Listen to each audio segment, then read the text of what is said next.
Hello, everybody, and welcome to another episode of The Rotation, my biased opinion, my favorite CDL-focused podcast. Obviously, we talk all things ROKKR and Call of Duty League news, happenings, and all of that. My name is Ashley, aka MiDNiTE, back here with IKON and Kingdom. What's good? Yo, you guys both got matching version 1 shirts. I got filthy casual. I'm not even sure if this brand is still around. They probably are. 1 second. Gonna lower Beef Wellington's volume there in Discord. I was getting a little bit of an echo. All right, I am all good. I can hear nothing now, so let's freaking go. Guys, this week is epic. You wanna know why? I'ma just tell you, because what if you guess wrong? Minnesota ROKKR home series is this weekend, baby. Oh. And yes, it's not the same as having like a traditional LAN event in Minnesota. I mean, last time we had one of those was CDL launch weekend back in 2020. God, that feels like a millennium ago, because that was before the pandemic hit and everything. But we had an amazing event at the Armory. It was awesome. We love LAN. We love that it will be back here in Minnesota one day. But in the meantime, hey, we're doing online COD, and for the Minnesota ROKKR home series, there is no LAN in Minnesota. The matches are still being played online, but we have an exciting slate of events coming up this week. We got, obviously, this podcast is going to be sick. We're going to have, so we play on Thursday. We play at 3:30 p.m. Central on Thursday against Seattle Surge. That should be cool. And we're going to have none other than IKON up here in Minnesota at ROKKR HQ. And we're going to be doing the co-stream live and in person at ROKKR. It's going to be sick, dude. Producer Shannon and I were setting up the set today, and by I mean mostly she was going off on the main stage, dude. She was lifting things. We were arranging things. It was wild. It was crazy, and we're really excited about that. So obviously we play on Thursday. We're having the co-stream. It's going to be a special edition of the co-stream. We're going to be chatting, watching the matches, and just having a really good time. And then on Thursday, if you guys want to watch like in person somewhere, you guys want to have like a little fun time here locally in the Twin Cities, go to Waconia Brewing in Waconia. They're actually having an official Minnesota ROKKR watch party at that brewery. It's really cool. It's going to be awesome. So then on Friday, I'm just going to walk you guys through the whole weekend. I'm sure I'll do this at the end too, but just for those people that just got here and they're hype. On Friday, we're going to be at Up Down in Minneapolis, which is kind of like a barcade type of place. And we're actually going to be premiering our brand new beer, a ROKKR beer. You ever fall asleep at night and you're like, what? Man, yeah, ROKKR has a beer now. It's going to be sick. It's called Final Circle. It's a summer shandy, which I don't know anything about beer, but I just learned that that's a light beer mixed with lemonade, which sounds fire. Like, I'm not a big beer gal, but I'm going to try it. I'm going to try it for sure. Yeah, IKON, you have to try it too if you want. Yeah, for sure. Hey, there we 1000%. go. Look at that. The official release party at Up Down in Minneapolis, July 16th at 5 p.m. Central. Shout out producer Shannon. Has this on deck. Absolute superstar. Also, whoever made this graphic, absolute superstar as well. Super cool. So that's Friday. We don't play Friday, but we're still doing cool stuff. On Saturday, we will have a presence at Twin Cities Pride Festival. We're very excited. We have a booth at TC Pride. So if you're going to Pride this weekend, come to the booth. We're going to have cool stuff, cool swag to give away. It's going to be awesome. Same thing on Sunday, because Pride goes through Sunday as well. We'll have a booth at Pride Saturday and Sunday. I believe Pride goes from like 10 to 6 each day. And then on Sunday, to cap it off, bro, we're getting tilted. We're going crazy at McGovern's, an Irish pub in St. Paul. We're really excited about that. We're going to have like a little like watch party vibes, have some drinks. Our match is 5 p.m. Central versus Dallas Empire. And it's going to be sick. IKON and I will be there. We're actually going to attempt doing the co-stream from there. So it could get real wild. We could get wild up in here. Truly. So no we'll final see. circle for you guys until the show's over. Right, yeah, exactly. We'll be final circling and spinning in circles by the end of it. No doubt. But hey, I'm super stoked for the matches this weekend though. I mean, obviously we look at ROKKR and what just happened. They we're able to get a win and then we got a loss. We lost to Toronto. That doesn't feel good. We're beating teams who we should be beating, I guess. We ended up taking a win over LAG, which feels nice. I mean, they are in shambles right now. I feel bad for those guys. Big fans of all those guys over there, and also I'm a big fan of Billy Mental. I don't think he had the debut that he wanted to. But yeah, I mean, hey, close match against Toronto. I guess what's your guys's? We can get into more broad CDL news, but I would just love to know your guys' take on ROKKR in stage 5 so far. Yeah, I guess I'll tackle this one first. I think it probably went how we expected it to go. I think there was that off chance that we would show up against Toronto. We did end up winning that first map, but when it came to the S&D, and we all know that Toronto is just absolutely disgusting at control. So maps 2 and 3 didn't go our way, and then map 4 just kind of fed right into that same result. But ultimately, the whole thing that we've kind of been talking about the last couple stages is just what's that path to making it to winner's bracket. And if you look at what's ahead, we had to beat LAG, which we did. We have seen in stages in the past, like starting off, for example, in stage 2, before Standy came on board, I believe we lost to Florida and Paris. I think those might have been the 2 squads, but losing to those 2 squads, we thought there was no way to get in the winner's bracket after that. And then Standy comes aboard, and back-to-back, we beat Optic, we beat Dallas, and that kind of set the stage for where we're at today. But with stage 4, we beat who we had to beat, and now we're looking here at stage 5, and so far that path is holding true. Although the biggest storylines for me, and I think it's going to continue as these stage 5 weeks play out, is that a lot of these standings are getting a lot closer. They're narrowing. I feel a little bit terrible for what happened to NYSL.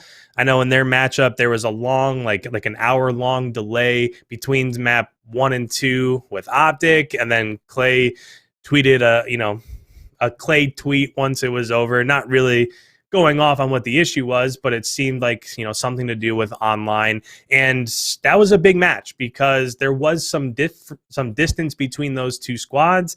And right now NYSL's at 310 CDL points, Optics at 290. So that could have been a big match, because if NYSL wins that match, then they probably separated themselves from Optic and are probably pretty comfortable with that 4 seed. But a lot of that is happening there with Dallas, Toronto, and NYSL were all super close. NYSL losing their first 2 matches of stage 5 really did take them, it seems like, probably out of contention, out of that 2 or 3 spot. So we'll see what happens there. And then the other big storyline, LA Thieves made a roster move, brought John aboard. Everything that we heard from Abizi was that they really weren't playing all that well in scrims. And then they come out and they go 2-0 in week 1. And now all of a sudden they're only 10 points behind us. So that's one of the things that I'm kind of looking at going into week 2 and week 3, just because of the fact that as always, we know that the top 8 teams make champs, but the 7th and 8th seed starts in the losers bracket. So you don't have that opportunity to lose a match and then try to bounce back.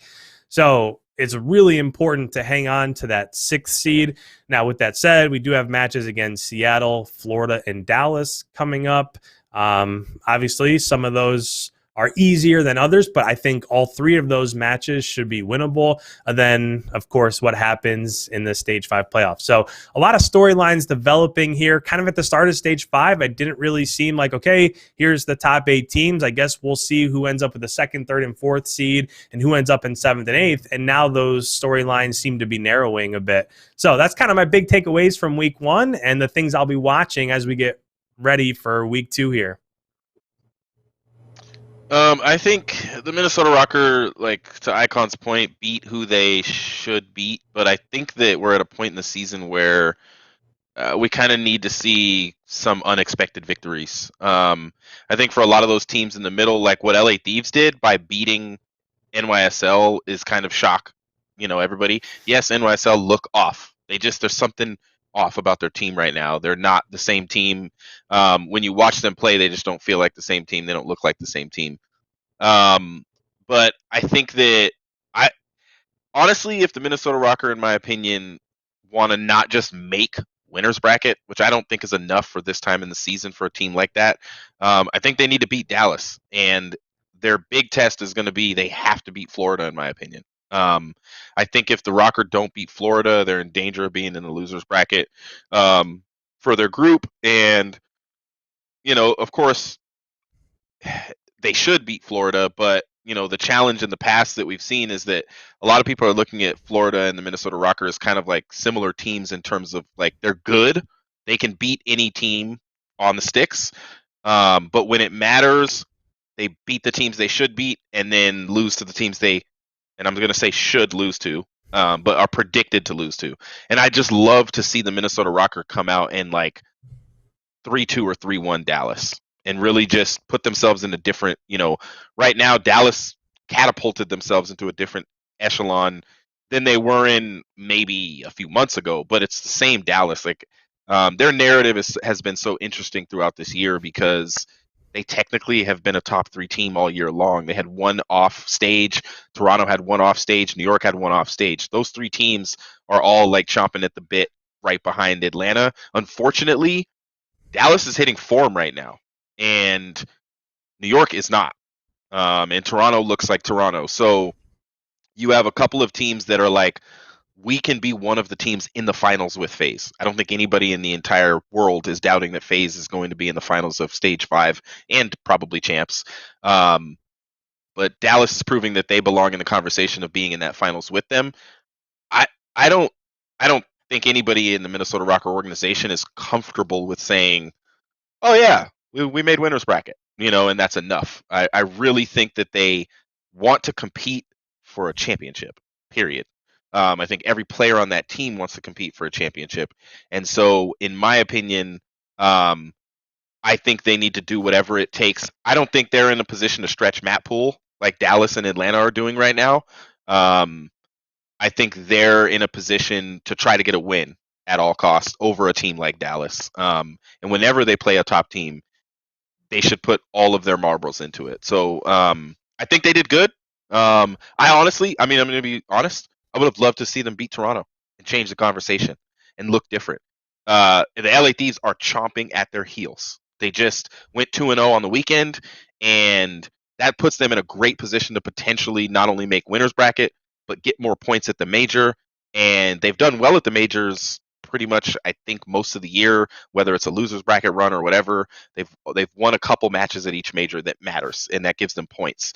And so I think the ROKKR need to continue to catapult themselves forward. But I was pleased with the W they got, and I think they actually looked okay against Toronto. It wasn't like they got stomped on, but they got to figure out how to win those matches, in my opinion.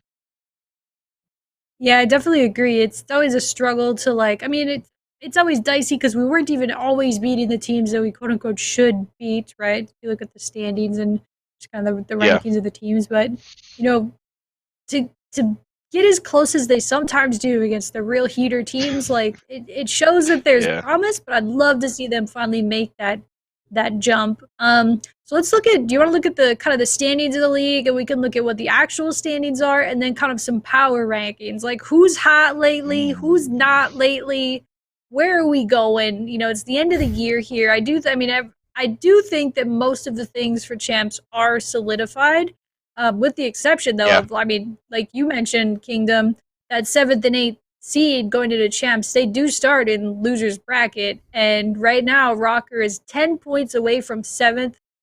We definitely need to be beating the teams that we should beat. We have to.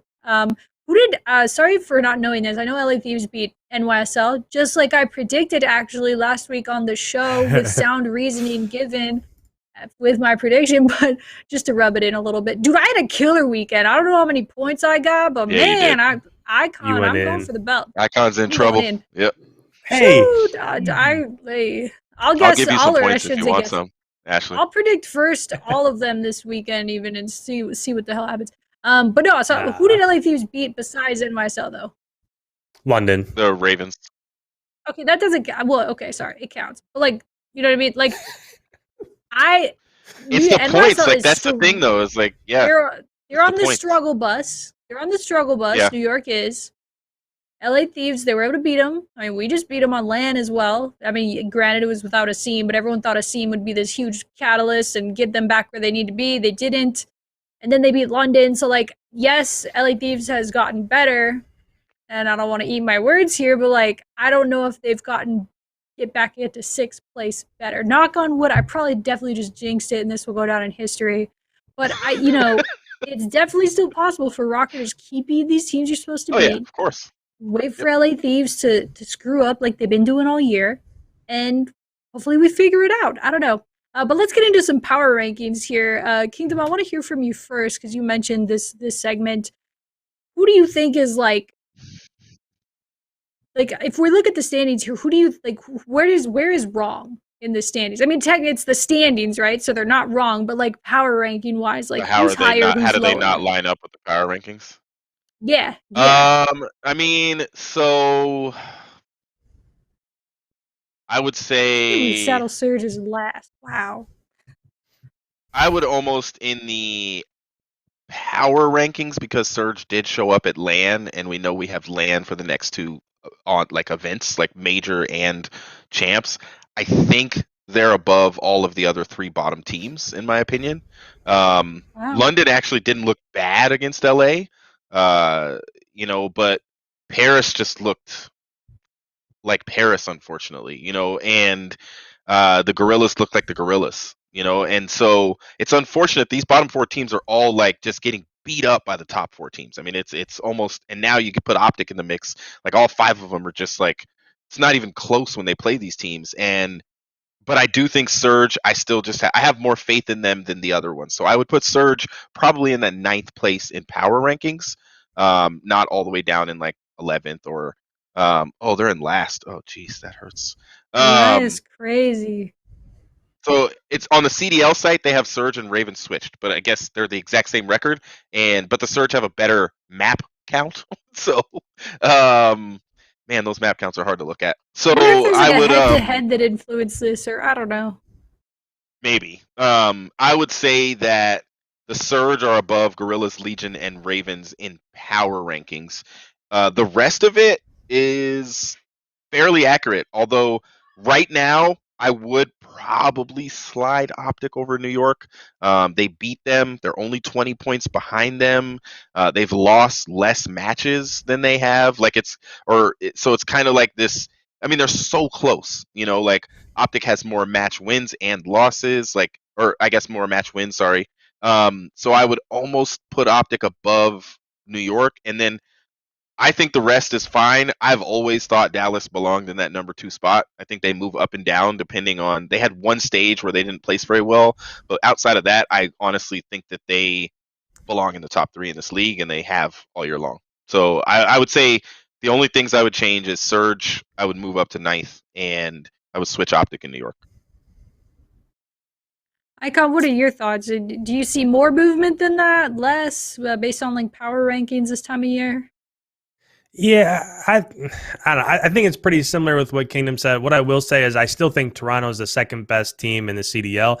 You look at their last 22 matches, they're 17-5, and 3 of those matches that they lost were to Atlanta. So take Atlanta out of that equation, they've only lost 2 matches to teams that they shouldn't beat. So one of those was Dallas, but they split with Dallas in that stage 4 major. They beat them in the first round. Then they lost to them later on in like the losers bracket finals or somewhere around there. But yep. I still think if I look at those 2 squads, like for example, I thought that we would struggle quite a bit with Toronto. They're just so good. They're ARs. They have 2 of the top probably 5 ARs in the game right now. They're just so good at that position. And I look at Dallas and I still think that they're beatable. Like if I look at the rest of our stage 5 schedule, I think we should beat Seattle. I think that we should beat Florida. And I think that we could beat Dallas. I don't think that's out of the question. So I still right now, I think that Dallas is definitely 3, but I'm more scared of Toronto anytime that I see them on the schedule. I'm not sure what's going on with NYSL. I don't know where their struggles are coming from. I know that they had, obviously, Asim wasn't there for the Stage 4 major on land, but I didn't expect it to really hinder their performance as much as it had. I don't know if they're just going through like an online lull and, spirits are down, morale's down. I don't know. Clay obviously seemed like he was a bit put off by the whole online thing, and it was really unsettling to him. So I don't know what's going on with NYSL. So I agree. I would put Optic above them. I still think that top 5 squads are probably in a little bit of a different tier than the next 3. But I think right where Minnesota, LA Thieves, Florida are, I agree with, where the standings have them.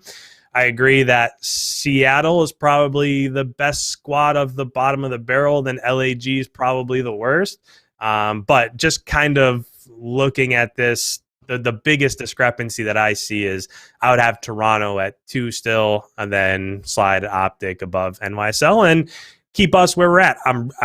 I'm really hoping the next 3 matches here for us heading into Seattle, Dallas, Florida. I want to see us take care of business, especially against a team like Dallas, separate ourselves from LA Thieves because they seem to be maybe on a little bit of a mini run here, even though they did get a win against NYSL. And for what it's worth, when I look at LA Thieves and the teams that they beat and what they have left, I really do think they only have room for one more win this group. I think that they'll probably beat Paris, but I can't see them beating Optic right now. I think that match might be close, but I think Optic's a better squad, and I don't see them beating Atlanta. So if you're talking about like how many more points is LA Thieves going to get in group stage, I think maybe 10 points, which would put them even with us.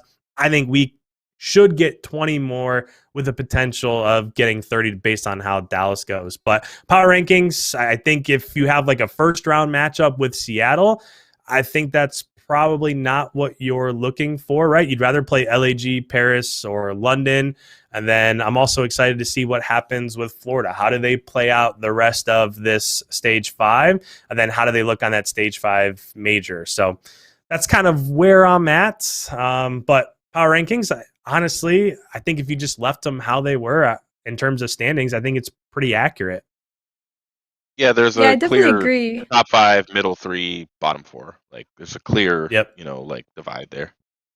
Yeah, there definitely kind of was last year too, but it feels even more so this year. I mean, maybe it's just because the format's a little different with, there's not some teams at a LAN and some not. This feels a little more solidified of seeing who's who. I can't name a more iconic duo than Kingdom always vouching Dallas and IKON always not vouching Dallas. It's my favorite meta of the rotation podcast. It's always I don't believe on yet. Dallas and IKON's a doubter. You're not going to believe till they win champs again. You're going to be like, all right, fine. They can win play Call of back-to-back Duty. champs. I'm a believer, but they haven't won. Enable said today. Twice. He thinks they will. Enable called it. He said they're going to win. Or no, it was Pac-Man. He said they're going to win the next 2. He said they're going to win Major 5 and champs. That's so rare. Call. I don't know. I know. I didn't even see that. I was like, well, I gassed them up, but FaZe is I don't see them. 4. Good God, that's ridiculous. I just realized. I always look at the 111 map with maps. Sheesh, that's insane. Wow. Yeah, I mean, as far as power rankings go, I guess I believe, or I shouldn't say I believe, I agree with both of you guys. I do think that the standings are pretty accurate where I would put everybody, except for I put ROKKR number 1. So that's my power rankings. Not biased, of course. Dude, I just want to see us unlock the potential, baby. I know it's there. When we're firing on all cylinders, it could be scary. But so can I ask a roster question? Yeah, let's talk roster stuff. Always. So the only question I have is I know. The only question I have is and I guess I want to ask IKON. Is it really as crazy as it seems that the LA Gorillas have really kept these core 3 players for the entire year, and they had a chance at being in 8th place at one point? And they just did not make a change and got worse, and then dropped Cheen and got worse. Their academy team is smoking them in scrims.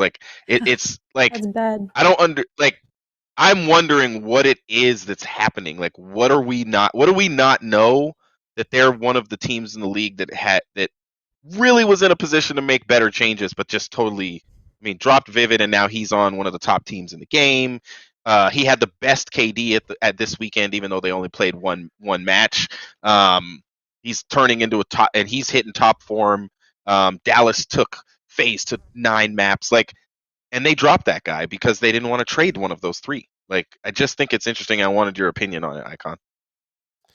Yeah, LAG to me, well, first of all, I think the move to drop Cheen and bring in Mental was just they just threw in the towel. I think that they realized that they're not going to make champs. So I think we have Mental on our bench. Let's just see what we have there. If he's somebody that we can build around. Obviously, the first weekend didn't go great for him, but it is the first weekend. We'll see how the rest of the stage goes. I feel like they were in a position to make the moves necessary. Like, if you would have kept Vivid, I think when they dropped Vivid, I think everybody kind of scratched their head. Like, this is your best player. He sets the pace. He allows Apathy to play behind him a little bit. Like, I thought that was absolutely a head scratcher. But if you keep Vivid and you bring in Cheen, I think those are 2 players that I don't think they're going to come out and win you series by themselves, but they're not going to lose you series either. No, and then it would be a better team.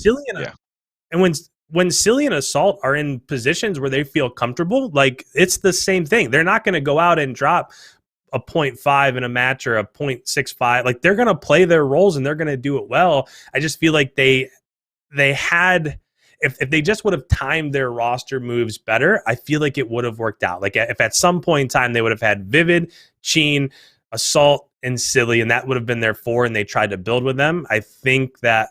Now, I don't think there was a path for them to be like top 4, like NYSL has risen throughout the year. I don't think they could have made top 8. So they definitely could have been in a better place than they're in right now, but I don't think that they would have been a contender. Like, what you're seeing at certain different times. Like, for example, if you look at the 8th squad right here, like, if you look at Florida right now, you can easily make a case that they can beat anybody on any given day when it comes to a LAN. Like, they have one of the best flex main AR combos, and when Neptune is on, like, that is a scary squad. We are 0-2 against them this year. Minnesota has not gotten a victory over Florida just because their flex and their main AR are so good, and when they're on, they're really tough to beat. Like same thing for LA Thieves and us. Like, every other team in the top 8, you can make a case that if those squads are on, they can beat anybody. And you can't do that for LAG, but you could have, had they made the right moves at the right times and kind of found that perfect combination of players. Yeah, I definitely agree on that, because I think, we did this last year with Assault and Silly, right? Like, things were going really well at the beginning of the year on LAN. It was awesome. Like, GodRx was an emerging star. Silly and Assault were playing great. Alex was new on the scene, just, bursting, getting good stats, good gameplay, solid. And then we moved to the online era, and it felt like, there's a lot of and this was league-wide. This wasn't just for our team last year, but there was a lot of oh, it's online, But we regressed so much, and then just kept trying the same thing with the same people. And I do understand that. I do believe that you can adapt people to the meta, to the game. You can strategize, you can re-strategize, and some of those things can take. But it was so clear that it wasn't taking. And so we ended up just getting bopped out of champs like it was nothing, right? Which was unfortunate. Now this year comes around, ROKKR, new squad wipe the roster, new roster. I'm in. Things aren't going how we want. We're all right. We're hitting back sometimes. We're doing our thing, but we're still middle of the pack. And we, you guys alluded to it earlier, we want to be number one. We want to win. We want to get there. We want to do what we need to do to get there.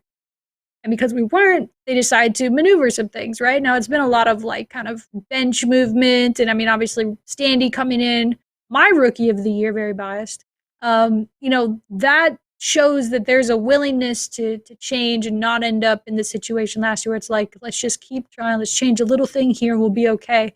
Clearly LAG is not okay. They were definitely in position to make champs, and then they started not performing. Who knows why? Who knows what influences. I do have some questions about their management. Why are they in LA when the rest of the teams are in Dallas? Like, I don't even see content coming. Like, the only reason I could think to hold your players somewhere during a time where like all players in the league are living in Dallas is to create content with them. I mean, obviously I'm the director of content. I'm very content minded. That is the only reason that I could think that you would want to have your players, around it, locally. Because we have our guys together, but they're down in Dallas for right now. We will probably bring them back to Minnesota, and I think you'll see the league kind of start to pull a little bit more. But right now, everyone's in Dallas, so I wonder if that influences it a little bit. And then they're kind of still in like Chalksville because of that. They're like, well, our connection and this and that. Like, I don't know. There seems to be an unwillingness to change right away when things are going poorly. I do agree that if they would have made some movement before when they were, on the verge of getting kicked out of top 8 for champs, like I wish they would have, felt the heat a little bit more and made a change, but they didn't. And I'm not sure like what happened with Vivid. I don't know. I have no idea, but I was under the impression that like what's that? Go ahead. I was going to say Silly kind of admitted what happened on the flank a little bit. Was it that like Vivid basically dropped himself? But he dropped himself because they wouldn't make team changes. Like he went to them and said, "Hey, I'm the best player on the team. And he went to like Ricky and Bevels or whatever and was like, I'm the best player on the team. This isn't going to work. This team is not going to work. And either make a change or drop me so that I can get on a team that's going to actually go to champs." Unfortunately, here's the tough thing about this. We may not get to see like Apathy play in the league next year because this team, like if he would have been dropped earlier, maybe he would have found himself on a bench. Maybe he would have showed in challengers that he just was in the wrong team with the wrong mix of guys and he could have had a spot next year. But the way with someone like Standy, a generational talent coming into this league, like a lot of these guys that are like Standy and Vivid and Venom and Paul X, and I mean there's just a ridiculously long list of guys who came into the league this year that are freaking frying and doing well. And then you have your mainstays that stuck to this team for so long. I don't think Silly won't be in the league because he sounds like the kind of guy that's kind of like old school Aches where he will convince you to keep him or put him on a team. Like maybe he just is great at talking it up, and that's why this team has stuck. I don't know. But we may not get to see Apathy again in the CDL, and that's unfortunate because he just is stuck on a team where he just keeps looking like the worst player and it's just not working out. And he didn't get dropped. Nobody moved him. He didn't drop himself. He didn't bench himself. I almost wish, and it's weird because Apathy's a friend of mine. I love the dude. I got to meet him in person at a LAN, and his wife. But like it almost is like he should have dropped himself and let Vivid stay on the team or something. I mean, it's hard to say that. We haven't seen that since like the Nade Shot days where he's like, fine, I'll step away. Like you guys make your little awesome team and run the dynasty and be. And he's like, that's what I'm saying. That's hard. But he wouldn't have been. I don't think he would have been. Because think about where Apathy shows up every year at champs. That's where he plays his best, places well, and basically gets a year-long wage by placing top 6, top 8, top 4, or winning it. Top 2. Like Apathy steps up, plays well. It's like old school JCap, same thing. To play so well at champs, didn't matter how he plays throughout the year. He doesn't even get a chance to do that this year. So he got to keep his salary, but then what happens next year? If he doesn't have a re-up on his salary already and isn't going to be sold to another team, I mean, it's just kind of unfortunate. It's tough scenes. I just don't get what the management was doing there, but there has to be something we don't know. Yeah, I was going to say that in situations like this, I always try to ask myself, like, there's clearly something we don't know. Those coaches, those general managers, they are thinking about this all the freaking time, and nobody's perfect. Nobody's always going to make the right calls for sure. But yeah, I do wonder, like, what is the sticking point there for those guys? Because it seemed like, wasn't Vivid, I'm probably mistaken on this, sorry for being fuzzy, but like, wasn't Vivid one of the only players that they kept from last year? So like, yeah. How you just going to change your mind on that? That's the guy you should build around, right? You tried that, So yeah, just weird that they, then they made Dallas better. There's some talk this, Will DuPont in the chat. I believe LJ will do what we did and nuke their team for next year. Oh man, I I feel bad because that means those guys are getting nuked 2 years in a row.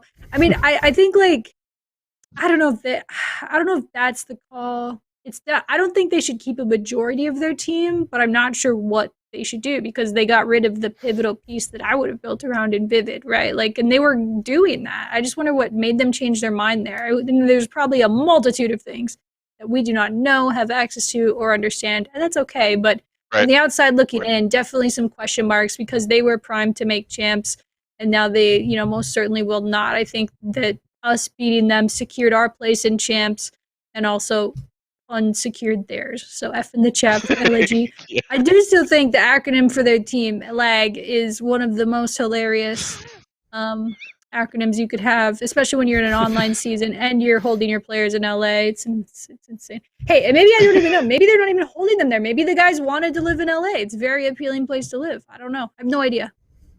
I can't imagine why you want to play on West Coast Connection, though. One other thing that I'll just add to this real quick is that it does seem like there comes a point in the year where it's too late to make any roster moves, like in terms of bringing up an AM. Like once you started to see like the Zaptius and the Paul X and the Standees and like those really top tier AMs come off the board, I mean, there comes a point where there's just the talent in the AM scene's just not there. Like, who are you going to get that might be better than Apathy or Silly or Assault or somebody like that? I just feel like what we saw last year is, okay, a lot of teams hung on to their rosters, and for most of them, like, it didn't end up paying off. And then this year they said, okay, we're not going to make that same mistake. If we're not achieving to the heights that we want to be achieving at, we're going to go ahead, we're going to make moves. And then like a stage after that or 2 stages later, there's nobody left to get and you're kind of just stuck. So I think what you're seeing now is LAG realizes, okay, well, we have Cheen. Let's go ahead. Let's bring him. Let's see how he plays. And I thought he played pretty well. Well, they have Mental. Let's go ahead. Let's bring in Mental. Let's see what he has. So I feel like maybe they were up for making moves, but it just was a little bit too late after all the prime talent in the AM scene was gone. Yeah, I think that's a good point. Then also you hear stories about, and I don't know if this is unconfirmed, all right? This is unconfirmed, but there's talk of people, maybe different people, different players, not naming names, that got called by these teams who are in the bottom 4, the bottom 5, and they're like, hey, we really need your help. We really want your services. We will pay you. Come play at a professional level because you're not currently playing at a professional level right now. And then the player was like, y'all, I don't want to team with you. I'm going to stay in the AMs. How rare is that? That is like, I mean, I don't know. I guess I'm trying to think of it like equated to the NFL. Like if a NFL free agent gets an offer, do they have to take it? No. But like, don't they? You would think that like this, path to pro amateur scene, and you don't want to get on a pro. I mean, I feel like, wouldn't you want to get on a pro team to show off even if they're not going to make champs, like you want to show off your skills, get some tape, like, show that you're the real deal and you can have an impact on a team. You would think that those players would want to join, but hey, maybe there's something I'm missing there as well. What do you guys think about that? Maybe it's not true. I just heard it on the flank, which means it's true. So. I think it's all, whatever Zuma says is facts. I think it's all comes down to losing. I think that, Call of Duty is one of those things where, I mean, we have teams making full, big, widespread roster changes. I mean, Minnesota ROKKR included, like, just to win, and to potentially win. The LA Thieves, I think somebody said a joke, like, they have more roster changes than Seattle Surge have wins on the year. Like, it's just, like, they have, like, 9 changes this year to their roster. And when they finally got out and got in a position where they were talking about it, it was like Kenny was just like, we want to win, period. Like, that's all we want to do. We want to win. Like, we're trying to create a franchise that will win. Maybe Nadeshot took the whole hoodie thing personally, hoodie org, like, and he's like, no, I can win chips, because they do win in some of the other esports they're involved in. But I just honestly believe that when you're an AM and you see an opportunity, you're in challengers and it's on a team that's for sure not going, you're like, I actually would ruin my stock for next year by getting on this team and I'm not going to win. And not winning is like, you want to talk about in the middle of, COVID and all of this, like, I mean, it's like this mental health challenge and like the pressure that's on everybody being stuck inside and not being able to, get the physiological effect of being around other people and all that, and not being at LAN and all that, like, and then adding to that losing repeatedly. Like, I can't imagine being LAG and listening to any of these podcasts, and it's like, it's chalked. It's Chalksville. You guys, you have. And I remember when Silly came on the flank, it was like, it's not chalked. We have a chance. We can do it. We can still make top 8. And it was kind of like, okay, sure. You have a chance. You can still do it. But the decisions they made after that was to pick up and drop Cheen, who became their best player and then got dropped off the team after they dropped Vivid, their best player. So it was kind of like, and now can we say it's chalked? You're not going to champs, and losing like that. I mean, we look at Seth, who, like, the Optic has been in the top of the league basically all year long. They looked a lot better in the beginning, but they've basically been in contention in that in the bottom of the upper teams, I guess. They couldn't get past the top 4. I don't know why. They just struggle against those teams. But everybody else, they look really good against them. And Seth is still like, man, this sucks. I did everything in my power. I stopped doing content, and we're still losing. And so then he starts making content again, and now they're 2-0. And so it's like, it honestly, and you look at Clay, like, they lose a match, and he's like, oh my gosh, I hate this. This is so horrible. But then they win, and he's laughing, and 3-0 and people up in the camera, and ice in the veins, and it's just like this. The challenges of today that all of us are facing are legit, and they're real.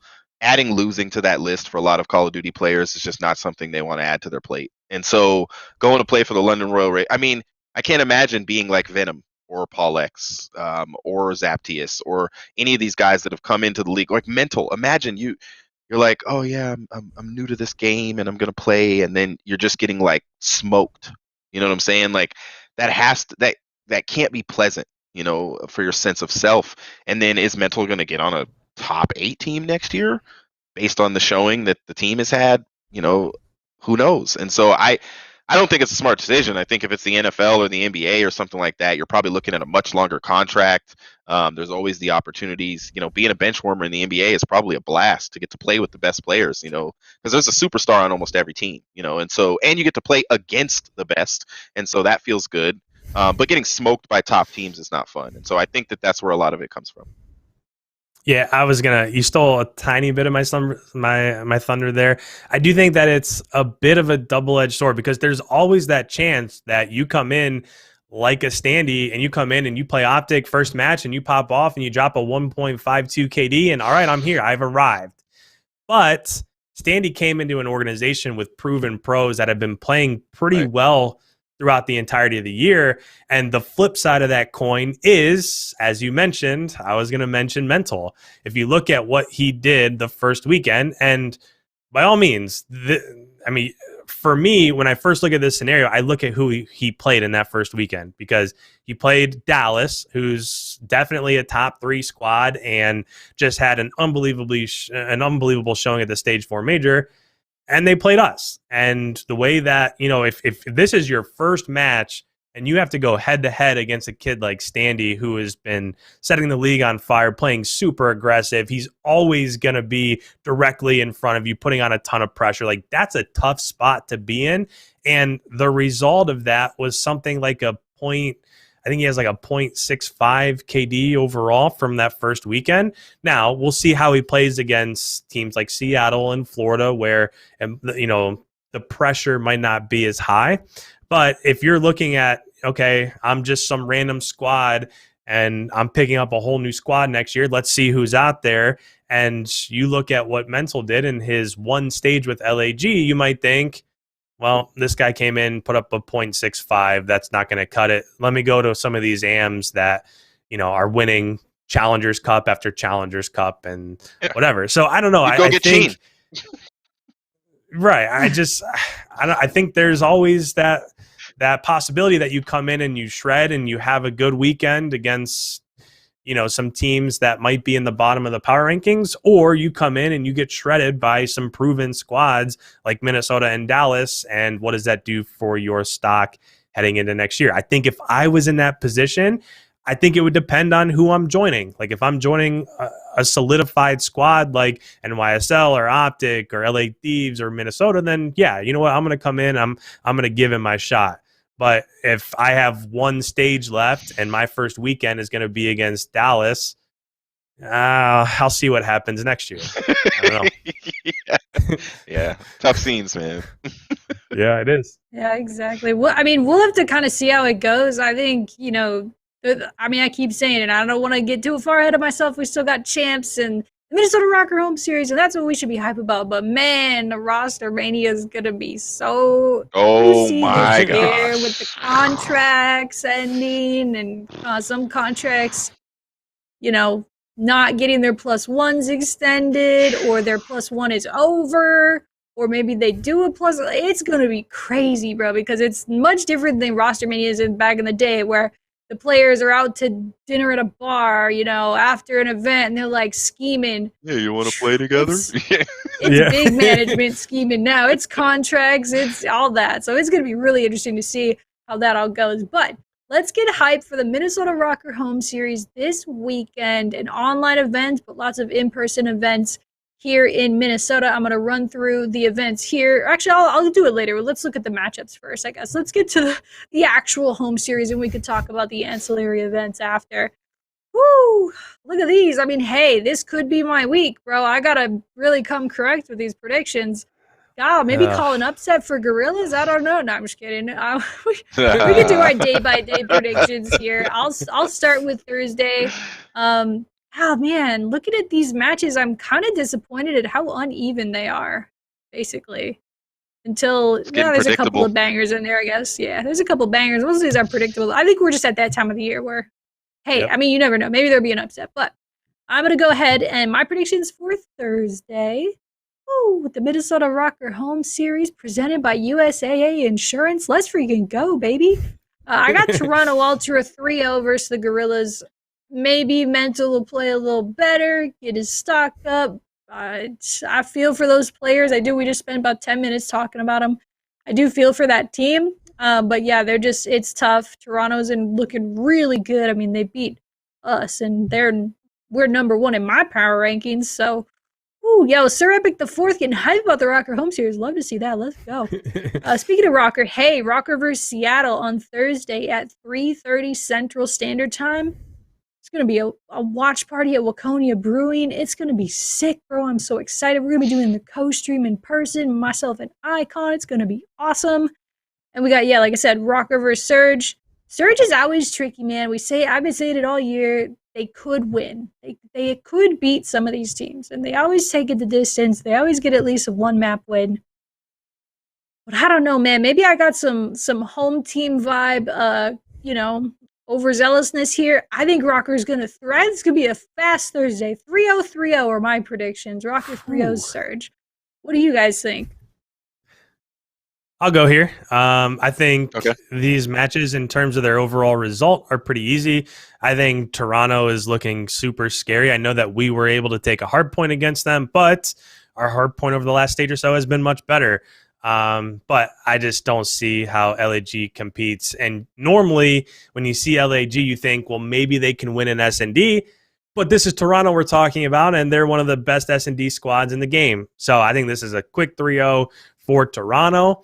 And then when it comes to Seattle, I don't think that they can beat us in a hard point, but the potential is there for them to beat us in either S&D or control. I don't think that it'll be both. So I'm going to go 3-1 here with us either dropping the S&D or the control, probably the S&D. Although I wish I knew what the maps were, because if it was checkmate, I'm saying we lose that. Let's just avoid checkmate. Let's just never play checkmate again. Yeah, exactly. All right, I'm going 3-1 against Seattle. Yeah, go ahead. So I'll say Ultra, maybe 3-1 against the Gorillas. I know that the top 3 teams are all stretching maps right now. I think Minnesota should. I mean, I hope in scrims they're at least stretching into checkmate, because you can't beat Dallas, Toronto, or FaZe, or New York even at this point without stretching your map pool. because those teams have stretched their map pool throughout the whole year, especially FaZe. I think they played all bad maps this weekend and still won, when they played Paris. And so I'd say, like, for Minnesota ROKKR, I'd say for Ultra 3-1, because they might give Gorillas some maps that they can actually win. Because all these teams are good enough to win, but it's like if you give them, especially if you give them a map, that you want to practice on. And I think Ultra are that good at this point in the season where they can kind of let it try.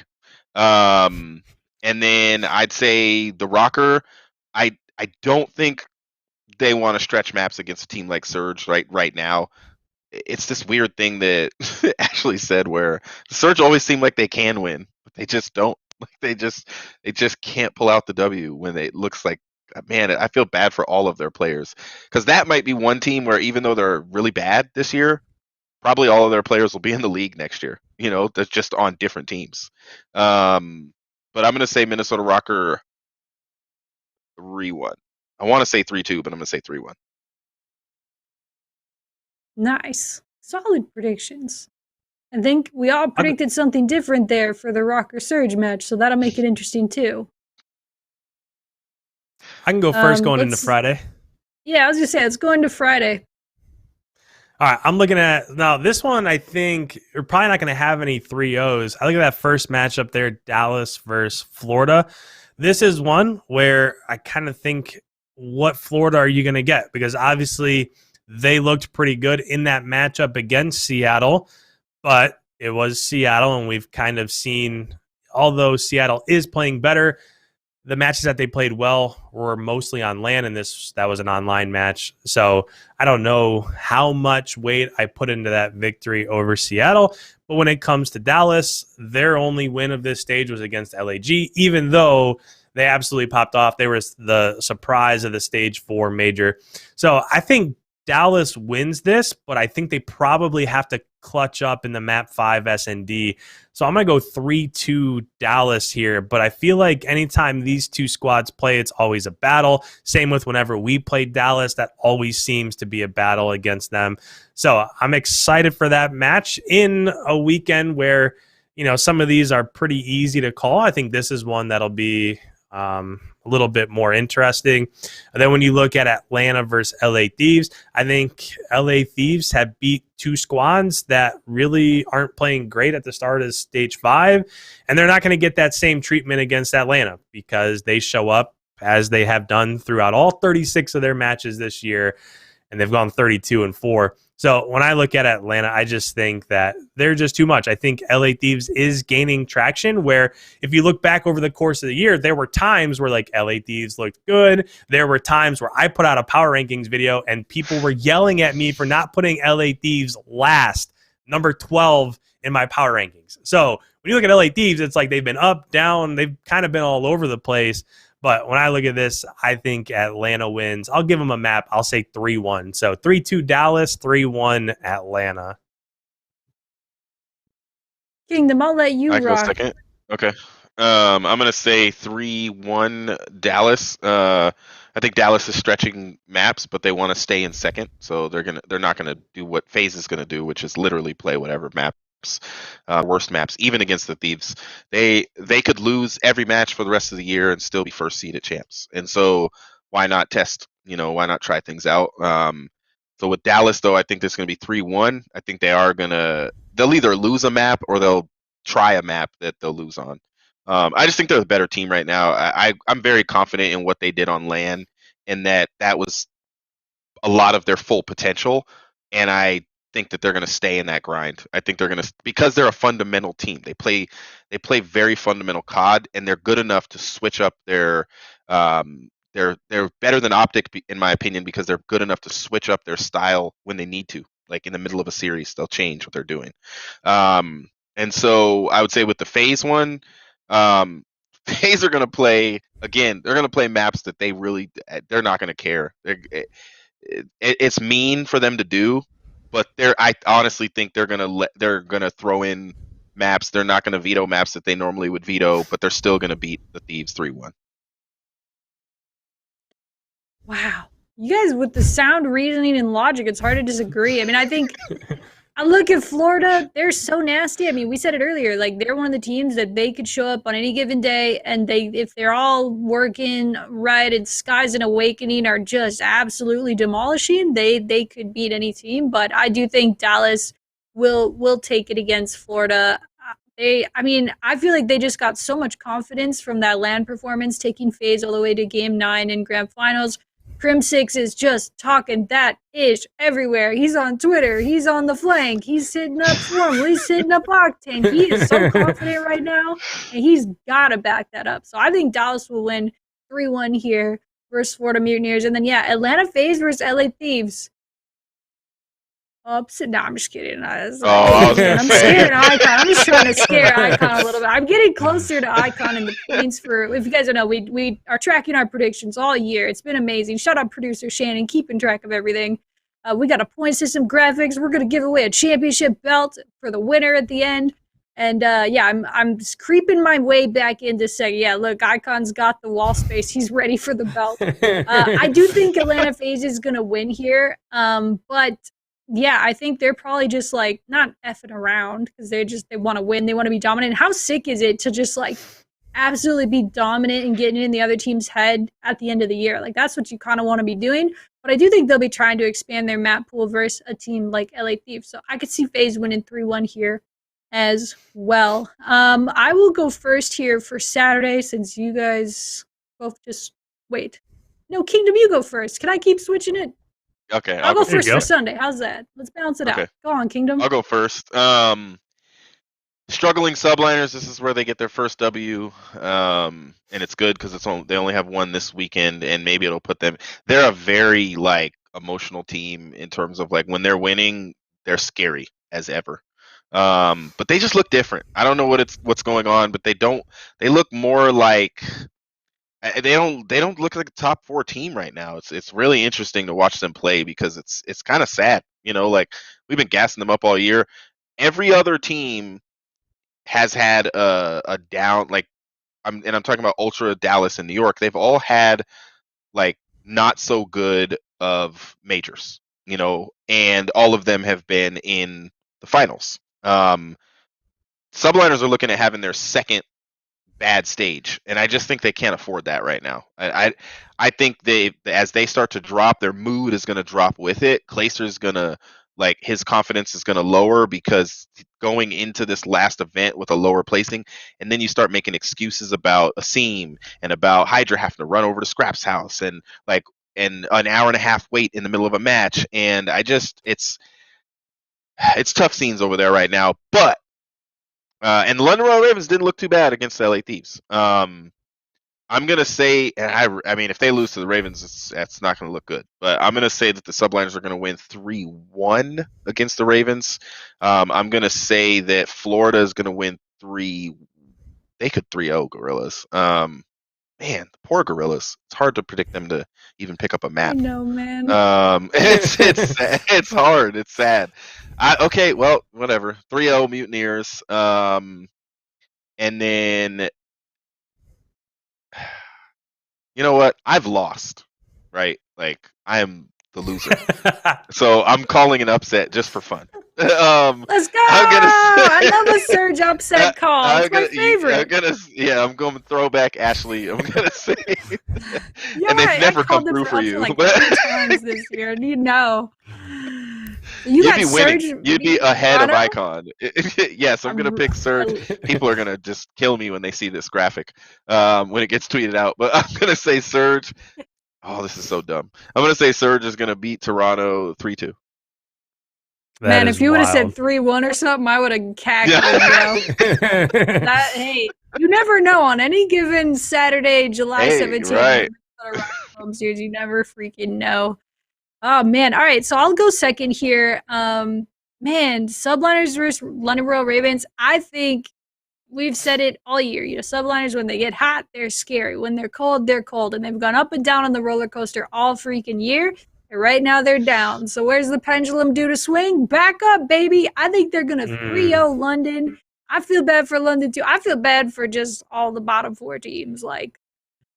It's just sad right now. And hey, maybe they could upset, maybe they could win. They did look pretty good versus Thieves, but I think Subliners are going to hit the regain button hard, and Clayster's going to bring the ponytail Clay energy. Florida Mutineers versus LAG. Gosh, I don't know. That's kind of tough because I feel like LAG could win the search. Like Mutineers isn't. I mean, maybe I'm talking sideways right now, and I haven't looked at a stat sheet in 3 months. But I feel like Florida's search isn't super strong, and LAG's is. However, Mental looked out of sorts with that team last weekend, and I don't know if it's something that they can fix in a week. I think, like we talked about earlier, they're just kind of trying new looks. You know, a little too late, granted, in the year, but trying to get the stock of some other players up. So that they can probably either keep or negotiate them elsewhere. So, long story long, I think Florida Mutineers are going to 3-0 LAG. Feel bad because I've got LAG getting 06 this weekend, but I just feel like that's possible. I feel like Florida's going to turn up because they're going to have to take a harsh loss versus Dallas. That's my prediction there. Toronto Ultra versus Seattle Surge. I mean, I think Surge could pull a map, but I don't think they could pull the upset. If they do pull the upset here, Kingdom, when you voted for them or whatever, I'll be upset for all the times that I called them for an upset and then they almost won but didn't. But hey, so I got Toronto Ultra. Yeah. I think Toronto Ultra could lose the control. Nah, I'm lying. The Toronto Ultra's going to 3-0 them, dude. I don't know. Probably. I was going to say maybe they could drop a control, but I just don't. They're so good at every mode. Maybe hardpoint if they were, going against ROKKR like they did last weekend, but Surge is just not it in hardpoint. I don't think so. Anyway, yeah, Toronto Ultra 3-0 for me. Icon, who you got? Yeah, I think this is another case of these matches being pretty easy to predict here. I think New York probably gets back into their groove. London did look super impressive in the S&D against LA Thieves. I think it was like a 6-1. So I think they probably win the S&D. They're definitely not going to win a respawn. But if for some reason it was to go to map 5, I think that could be interesting. But I'm going to say 3-1 New York losing the S&D. Florida versus LAG. I don't know. I think had LAG maybe stuck with their roster, man, this has been a tough podcast for them. I know, we've just been talking down on Gorillas. We love the Gorillas. They have the best logo. Yeah. Love them, except for this is going to be a quick 3-0. So 3-0 here for Florida. And then Toronto versus Seattle. I think Seattle, when they showed that they were good and they were playing well, it was all on land. We haven't really seen much from them when it's been in an online setting. And Toronto, they went on like a 15-match win streak when it went to control. So I don't think they're going to drop a control. Super good at S&D. I don't see how this ends in anything other than a 3-0. So 3-0 Toronto. Ooh, hey, that's a brave Metro in call the chat's right there. calling some crazy London. upsets. 3-1 London. Wow, Surge 3-2, 2 upsets on Saturday. Yo, we'll take a picture of that, and if it comes true, we'll send you a cupcake or something. That'd be wild. All right, let's move into Sunday here. I'll go first. LA Thieves versus Paris Legion. I always say their name like that. I just want to say it so bad like that. I wish that was their name, Legion. That sounds so cool. Man, yeah, LA Thieves. I think they will obviously end up losing to FaZe. I shouldn't say obviously. You really never know with CDL, but hey. But I think they're gonna come out strong against Paris. We talked about it earlier. They are 10 points as of right now behind the Minnesota ROKKR, and they're gunning for it, man. They don't want to be in that losers bracket come champs. So LA Thieves is gonna go hard versus Paris, and I think they're gonna win 3-1. I believe I predicted all 3-0s on Saturday because I'm a weirdo. So I'm gonna go a 3-1 versus Paris, and we'll see how it goes. Atlanta FaZe versus Chicago Optic. All right, I'm going to do something I'm probably going to regret here, all right? Part of it is my homerdom for Optic. Shout out Green Wall, all right? And part, if FaZe is, they've qualified for champs, in October, dude, all right? They've got the first seed. They're trying out new maps. Formal looked insane the last match. It was nutty. I know they're going up against for some reason, wounded Subliners, even with a scene back. But man, did he look good. The team looked good. And Optics feeling themselves a little bit. And when that team starts to feel themselves, you could say that there could be an upset. I got Chicago Optic 3-2 upset alert. I'm probably not correct. I mean, the stats are not in my favor, but hey, crazier things have happened. Optic over FaZe, and then Twitter will explode. And then Dallas Empire versus Minnesota ROKKR, the game where we will be at McGovern's in St. Paul having a watch party, clacking some glasses, drinking some beers. We got some ROKKR cocktails, mocktails. It's going to be awesome. IKON and I will be there doing the co-stream. It's going to be fun. But Dallas versus ROKKR, guys, I mean, listen, don't yell at me for being a homer. I never predict ROKKR to lose. I am drinking the purple Kool-Aid. I'll be the first to say it. I am biased. But with that being said, I genuinely believe it's possible, maybe even probable, that ROKKR could go at least 3-2, maybe even 4-1 in this group. And they could definitely do that by taking out Dallas on Sunday night. And it's our freaking home series. You think I'm about to predict against them here? No way. And side note, we had the players for a video make tater tot hot dish. And I'm pretty sure that by them making that, they got like some sort of supernatural powers that could help them, turn off the robot in Crim 6, and they could beat Dallas Empire 3-2. So I got ROKKR 3-2. Those are my predictions. IKON, you go on. Let me go. Because IKON's going to predict ROKKR to win that last match. So let me mix it up a little bit. Let's go. All right. So I'm going to say LA Thieves 3-1 over, 3-0 over Paris Legion. I feel bad for Paris, Temp. There's a couple of guys on that team that are in danger of not, I don't know where they're going to land next year. It's really unfortunate, tough scenes. Temp got dropped early in the year and then find himself on Paris. And I think he's won one, maybe two matches the entire time he's been on Paris. And that's just rough. That's got to be tough for him. He's been a winner in the past. He's been on teams with really good players. I'm kind of thinking about going with your prediction in the FaZe Optic match, because if FaZe is bold enough to try out maps against Optic, they could get beat. That's the only way they lose that, is if they are if they're like, we're going to try out maps against everyone, we don't care. Dallas, Toronto, we don't care. We're just going to try. Now, the challenge though is I think FaZe takes a certain team's personal.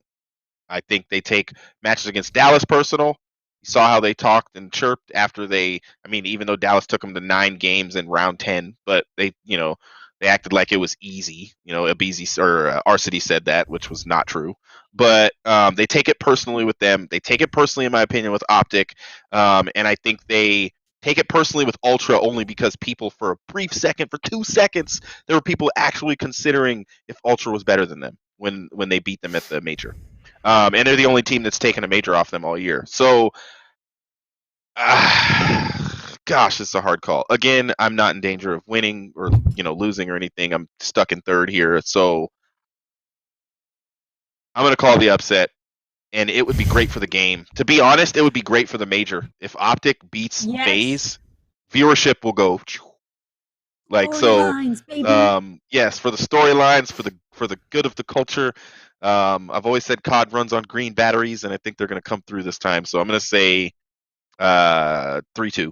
I think my favorite part of our prediction section is when we predict against what IKON thinks, and he's just shaking his head like, "What the hell are you guys talking about?" He's going crazy over there. He's like, "Come on!" Touche, he is in the lead. He can do it, but yeah, I like. That's one of my favorite parts.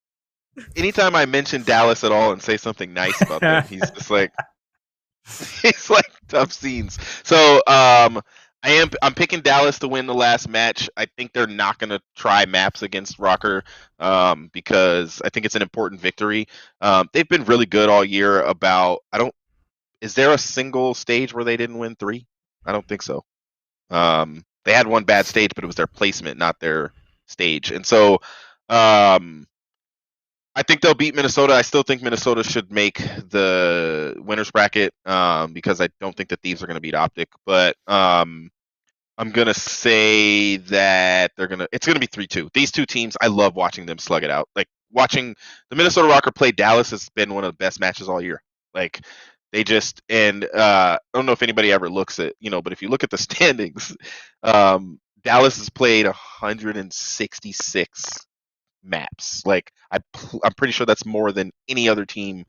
It's not even close. Like FaZe has played 150 something, and so Dallas has lost as many as you have to go all the way down to the Gorillas in 9th place to get to somebody who's lost as many maps as Dallas, but it's because they're good at game fives. They just have been game 5 in it all year long and getting through tournaments in game 5s, and I think they're going to pull it out. I don't think they'll make the silly, crazy, ridiculous, dumb mistake they made in the major against FaZe and Turtle, back laundry. I just don't see that happening, and I think they're going to win 3-2. All right, I'll say that Icon, you guys, the experts, let's see it. You guys are lost in the sauce. There's no chance that Atlanta's going to lose to Optic. It's not going to happen. I could see Atlanta toying with their map pool against LA Thieves. They are not going to go out and play some random hard point, some random control against Optic. They're going to come out to prove a point. They have Optic dangling in front of them like a little mouse, and they're going to keep it that way. So LA Thieves gets a 3-1 victory over Paris. I think Atlanta probably gets a 3-1 victory over Chicago, although it wouldn't surprise me if it was a 3-0. Chicago, yes, they did get a victory over a team that's decent, but they haven't been the same squad as of late. I don't see how it happens. And every time Simp and Abizi and Arcides and stuff, every time they play Optic, they take that personally, and if they get beat by Optic, they're never going to hear the end of it. So they're not going to let their foot off the gas. There's no way they lose this matchup. And then for Dallas against Minnesota, there's no way also that I can pick Minnesota to lose this. I'm going to be live in Minnesota. I can't pick them to lose. What the heck? I'm going to go. I'm going to get you. We all going to get booed off the stage. I'm going to go 3-2 Minnesota. They're going to clutch up in an SND. So there it is. There you have it. But you said 3-2 Minnesota? Yep. Yeah, he did. Yeah. Wait. Clutching up in the SND. He wouldn't. You think Minnesota's going to beat Dallas? You just set that up so different. I'm so shocked. No, he said he can't. From IKON he said he can't pick Dallas. Yeah, he said he can't because he'd get booed off the stage. At the live event. I took it wrong. I was like, dang, he's still gonna predict Dallas, even though he's gonna. No, that makes way more sense. Sorry, I misheard that. Yeah, so 3-8. That's a solid prediction. Listen, I realized that with my FaZe prediction, Optic beating them, that's my prediction. I realized I definitely contradicted everything I said about FaZe before in the Friday matchup, saying they want to show everybody that they mean business and scare them before champs and show that they're dominant. I really believe on any given Sunday at the Minnesota ROKKR home series, the green wall could just demolish. I don't know, man. Maybe it's maybe I really want the upset points. We don't know. We're trying to do some dominant comeback. If Optic does win, though, producer Shannon, I would love the entire rant that I went on about. Yes, all of it. Yeah, I want to retweet that. That will be playing at McGovern's on Sunday after the match if they end up winning. No, I'm just kidding, but. Anyways, man, I'm super stoked for the Minnesota ROKKR home series this weekend. Guys, obviously, it is an online event. Even still, the only LANs that are happening are majors and champs. This is just a regular home series weekend. So the LAN is not happening in Minnesota, unfortunately, but that doesn't mean we're not still activating here in the Twin Cities. IKON is coming up from Ohio. We're going to do a live co-stream for the Seattle Surge match on Thursday. It'll be on this channel. Definitely come back. Come hang out with us. It'll be a good time. So that's Thursday. If you want to activate in person here in the Twin Cities, like I mentioned, in Waconia, I know it's a little far out there, but it's totally worth it. Waconia Brewing Company is having a watch party. You can get some beer. I believe, actually, the Minnesota ROKKR beer will be there for you to consume. It's a nice little summer shandy, a little final circle, which gives me Warzone vibes. Who from our team named this? Congratulations to you. I love it. So that's on Thursday at Waconia Brewing Company. Look it up. It's going to be a good time. IKON, unfortunately, will not be at that event. We will be at our HQ. We'll be doing the co-stream. But on Friday, we got some fun stuff planned Friday. We're going to be at Up Down in Minneapolis, which is going to be where we have an official, a party for our beer. Is that like a thing? Have you ever heard of The release party for a beer. Yeah, it's a release party for a beer. If you want to sneak peek at it, go to Waconia Brewing on Thursday. Otherwise, we're going to be releasing it here at Uptown in Minneapolis. The Final Circle Shandy, which I don't know. Did you guys know what a shandy was? And I'm just like a noob. I did not. Let's go. If you would have said the word shandy, I would have thought it was like, I don't even know what I would have thought that was. Standy. The Standy Shandy. Yo, wait. The Standy Shandy. Is Standy 21? Like 20? I think he's 20, isn't he? Yeah, we can't. Okay, never mind. Eli will not be drinking alcohol. He might be. Okay, wait. Can we like? Can I be honest? Until I saw Standy at LAN, I thought he was like 5'3". Like I saw him on the flank and stuff, and I thought he was like tiny, like not Simp and a Beezy tiny, but small. And then when he was like taller than everyone, I was like, who is this guy? He's got a big frame, dude. He's a Jolly Green Giant up there, or giant purple giant. Jolly purple giant. Anyway, giant purple giant. So the Standy Shandy premiere. It's not called that. It's called Final Circle Shandy. Friday. What's the time for that? Can you pull that back up? Sorry, producer Shannon. I'm the worst. Let me reread this. I'm so sorry. We're gonna be having a premiere release party for the Final Circle Shandy, the official Minnesota ROKKR beer. Shout out Waconia Brewing on Friday at 5 p.m. Central. I'm going to be there. Our content creators are going to be there. It's going to be a great time. IKON, I think you're going to be there. You should come. I don't think I've like said, hey, IKON, you need to come to this, but let's fucking party, bro. Like, let's have fun. It's like a barcade style place. It's super fun. It's going to be a good time. And then on Saturday and Sunday, ROKKR will be having, and version 1, we'll be having a presence at Twin Cities Pride. I'm absolutely ecstatic about this. We're going to have a booth at Pride. It's going to be sick. I'm going to be at the booth on Saturday. It's going to be fun. Stop by. We're going to have free swag to give away. We're going to do face paints. You want a little ROKKR face paint? Let's freaking go, baby. Let's see how it goes. But yeah, I'm super stoked about that. So I believe Saturday and Sunday, the Pride booth, it'll just be there all day. Pride goes from 10 to 6 each day. We will be there. We'll see you there. And then if you want to party, you want to turn up for the Dallas match on Sunday, ooh boy, go to McGovern's in St. Paul. We will be playing them at 5 Central. Definitely try to get there a little early in case the matches before ours go a lot faster. That's going to be kind of crazy. McGovern's will explode if and when we win. Exactly, Will. Exactly. It's going to be freaking nutty, dude. Wait, Will, are you going? Who's going in the chat? Let's get a head count. I'm super stoked to go to the event. And we'll actually be doing the co-stream live at McGovern's. So you want to come interrupt our shots, whatever you want to do. I'm not sure how it's going to look. Please don't do that. Please don't mess up. Thank you. Appreciate you guys in advance. But anyways, man, I'm super stoked for the home series this weekend. Obviously, it sucks. It's not on LAN. Hopefully next year we can throw a banger LAN. But for now, we're going to be, obviously watch the match online. Activate here in the Twin Cities if you'd like. Come to the events. They're all free. I mean, who doesn't love free? So we'll be seeing you. Anyway, thank you guys so much for a solid episode. I feel like I do feel bad for the LAG segment a little bit. I don't like criticizing teams, but it's so relevant right now. We got to talk about what's going on, We're a CDL like news kind of focused show. Hey, maybe they could upset. Maybe we'll be mad that we didn't call them for an upset this week. You never know.